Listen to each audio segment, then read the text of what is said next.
This is a very trying moment for both me and my family.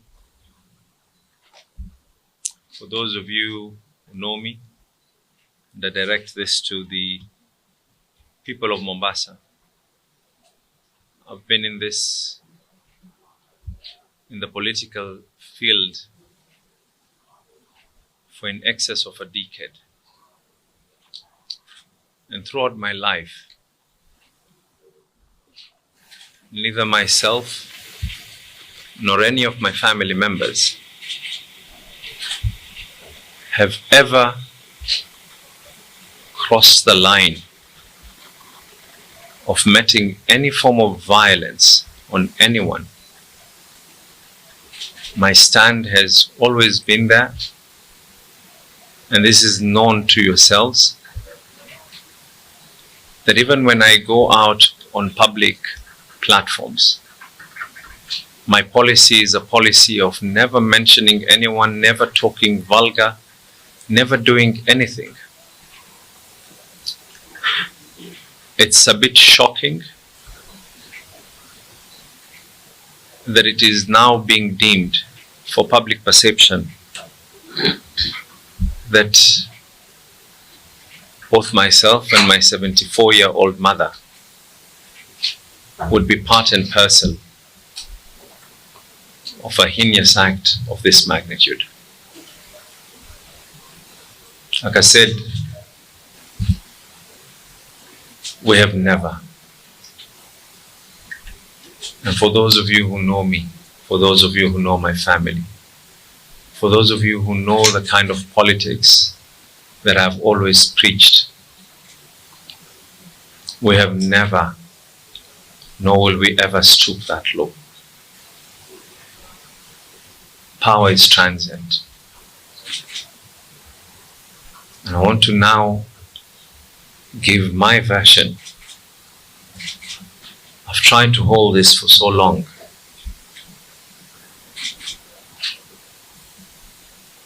Probably about a couple of weeks before the unfortunate incident that is said to have been done on this young man.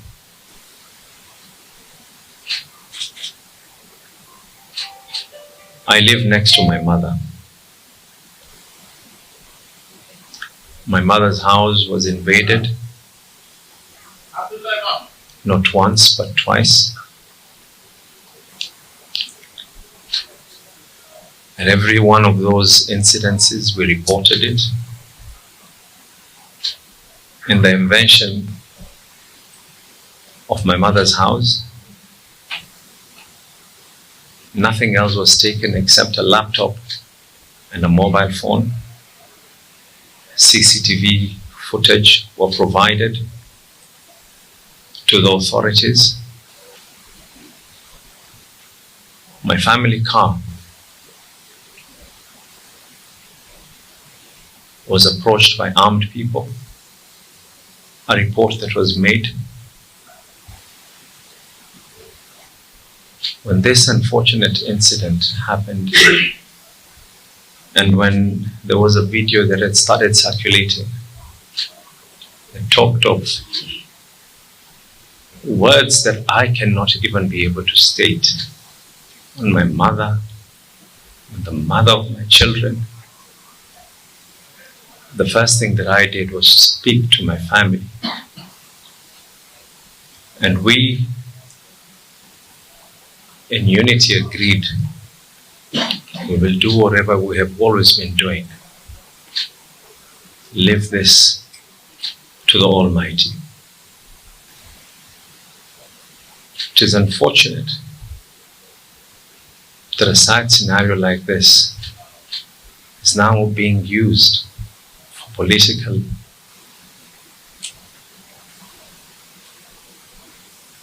I'm more than willing to state this to the authorities. This young man has sent me personally messages in excess of 800 messages from different numbers.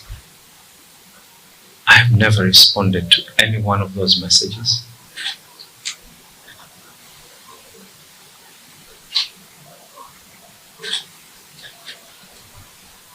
The doctor in charge at Coast General Hospital received a call from a senior politician threatening him.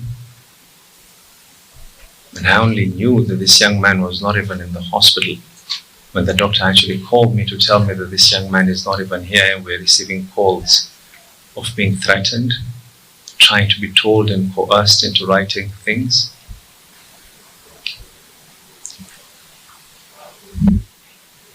Others are stating that I wish not to be able to go to the DCI. If there's anyone who wants to clear the name in this matter, it is none other than myself.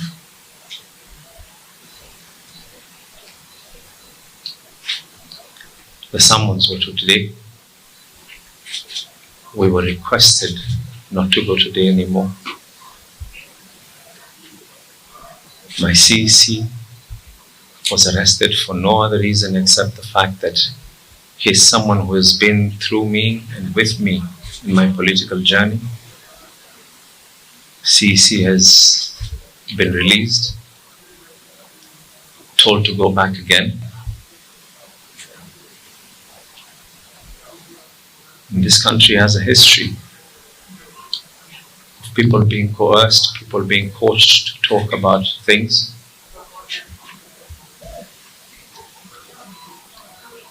The president himself had witnesses being coached when he was at The Hague. I want to reiterate again. As much as I feel sorry for whatever happened to this young man, the spirit of my family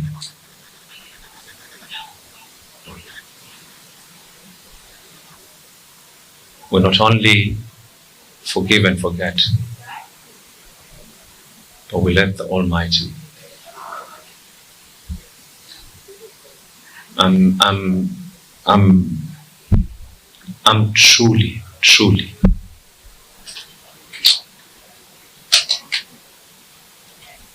I hurt not for any other reason, but my mother being dragged, being abused, and then now being accused together with her son just because she gave birth to me.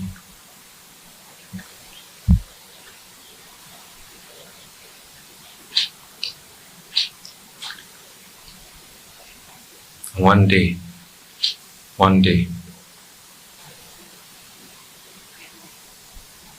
we will all be looking at each other. And I really pray and hope that the police will get to the end of this, that we'll get to the bottom of this whole thing.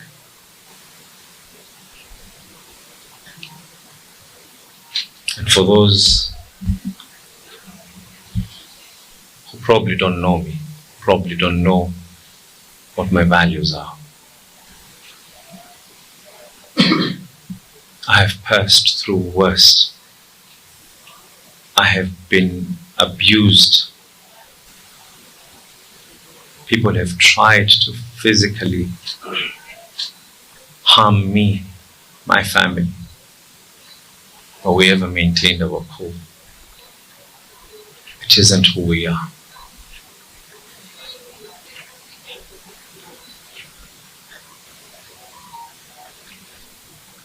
I have every intention of clearing our name. I have every intention of ensuring that those who are behind this form of malignment